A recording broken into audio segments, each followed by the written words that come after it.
ఆంధ్రల అందాల నటుడిగా తెలుగు వారి మధ్యలో నిలిచిపోయిన సోగ్గాడుగా ఎంతో మంది అభిమానుల గుండెల్లో చెరగని ముద్ర వేసుకున్న నటభూషణుడు శోభన్ బాబు. అమితంగా ప్రేక్షకుల ఆదరాభిమానాలు చూరుకున్న తెలుగు సినిమా కథానాయకుడు శోభన్ బాబు గురించి చాలా మందికి తెలియని విషయాలు మీకోసం ఈరోజు చెబుతున్నాం. బలిదానం సినిమా షూటింగ్ సమయంలో శోభన్ బాబు తన కూతురిగా నటిస్తున్న బాలనటిని చెంపపై కొట్టాల్సిన సన్నివేశం ఉందని చెప్పారు దర్శకుడు ఎస్ఏ చంద్రశేఖర్ గారు. ఇంత చిన్న పాపను కొట్టాలా అన్నారు శోభన్ బాబు. నటించడమే కదండి అన్నారు దర్శకులు. నటనే అయినా చంటి పాప భయపడుతుందని కదండి, ఈ సీన్ లో ఎమోషన్ క్యారీ కావడానికి కొట్టడం అవసరం అనుకుంటే అలాగే చేద్దాం, లేసరుకుంటే సరిపోతుంది కదా అన్నారు శోభన్ బాబు. దర్శకుడు తప్పకుండా అలాగే చేద్దామని చెప్పి పాపని కసరుకుంటున్నట్టుగానే షాట్ తీశారు.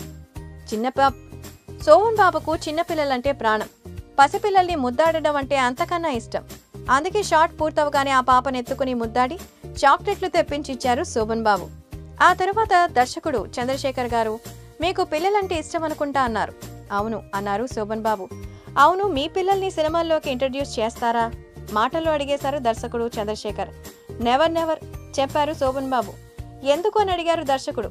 వెరీ సింపుల్, సినిమా వృత్తి అనేది బయట ప్రపంచానికే ఆనందంగా ఆహ్లాదంగా కనిపిస్తుంది, కానీ ఈ వృత్తిలో ఉన్నవారెవరికి ఆహ్లాదంగా అనిపించదు. చూసేవారికి వెన్నెలలా కనిపిస్తుంది, కానీ మనం మాత్రం ఎండల్లో కొండల్లో పాటలు పాడుకోవాల్సి వస్తుంది. ఫైటింగ్ చేసి కాళ్ళు కీళ్లు విరగొట్టుకుంటూ ఉంటాం. కింద కూర్చుని చూసేవాడు మాత్రం ఈలలేస్తూ ఉంటాడు. మీకు తెలియందేముంది, ఇది చాలా కష్టమైన వృత్తి అని చెప్పుకొచ్చాడు శోభన్ బాబు.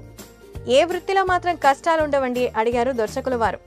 అన్ని వృత్తుల్లో ఉంటాయి, కానీ అన్ని వృత్తుల్లో ఫిజికల్ శ్రమ మాత్రమే ఉంటుంది, లేదా మానసిక ఒత్తిడి మాత్రమే ఉంటుంది.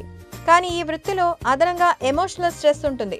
నటుడి హృదయంలోకి ఒక భావం వస్తేనే అది ముఖంలో కనిపిస్తుంది, వాయిస్ లో వినిపిస్తుంది.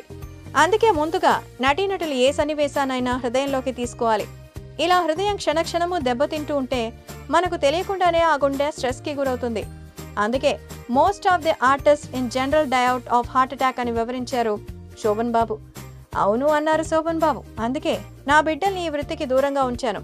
మనకెలాగో ఈ శ్రమ తప్పదు. ఈ నటన నా పిల్లలకు అలవాటైతే అది వాళ్ళ పిల్లలకు అలవాటై అలా తరతరాలు నటన కోసమే పుట్టామనుకుంటారు. అలా నట వారసులు తయారవుతారు.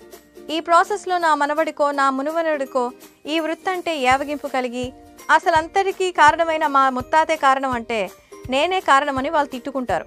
ఇదంతా అవసరమా అడిగారు శోభన్ బాబు. కానీ ఏ వృత్తిలో లేనటువంటి స్టార్ ఇమేజ్ ఉంది కదండి.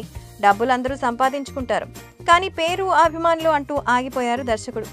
మీరు చెప్పింది నిజమే, పేరు కోసం అభిమానుల కోసం ఇంతలా కష్టపడాలి. ఒక విధంగా ఇది అదృష్టమే అయినా మన జీవితం మన చేతిలో ఉండదు కదా అన్నారు శోభన్ బాబు. అవుననుకోండి అన్నారు దర్శకుడు. మీరు నమ్ముతారో లేదో కానీ నా కొడుకు ఎప్పుడు షూటింగ్ చూడలేదు. నా కొడుకే కాదు, భార్య కూతుళ్ళు ఎవరూ షూటింగ్ చూడలేదు, సెట్స్లోకి అడుగు పెట్టలేదు. నా కొడుకు ఎప్పుడైనా షూటింగ్ సందర్భంలో నా సంతకం కావాల్సి వస్తే కారులో కూర్చొని కబురు చేస్తాడు. నేను లొకేషన్ నుంచి కారు దగ్గరికి వెళ్ళి సంతకం చేస్తాను, అంతే తప్ప తన సెట్లోకి అడుగు పెట్టడు. ఇదేం గొప్ప విషయం కాదు, కానీ వాళ్ళని దూరంగా పెట్టడానికి ట్రై చేశాను. An actor will be physically, mentally, emotionally exhausted. ఇది ప్రేక్షకులకు కనిపించేంత ఆహ్లాదకరమైన వృత్తి కాదు. అందుకే ఒక తండ్రిగా ఈ వృత్తిని నా బిడ్డలకు కోరుకోలేకపోతున్నాను. ఇప్పుడే కాదు, భవిష్యత్తులో కూడా నా బిడ్డ సినిమా వ్యాపకం ఉండకూడదని అనుకుంటున్నా. ఈ విషయం తప్పో ఒప్పో కాలమే నిర్ణయించాలన్నారు శోభన్ బాబు. ఆయన మాటలతో ఏకీభవించినట్టుగా నవ్వారా దర్శకుడు. ఇంతలో షాట్ రెడీ అయింది. ఇదన్నమాట శోభన్ బాబు తన పిల్లలు సినిమా రంగంలోకి అడుగు పెట్టకుండా చేయడానికి గల. మా వీడియోస్ మీకు నచ్చినట్లయితే లైక్, షేర్, సబ్స్క్రైబ్ చేయండి.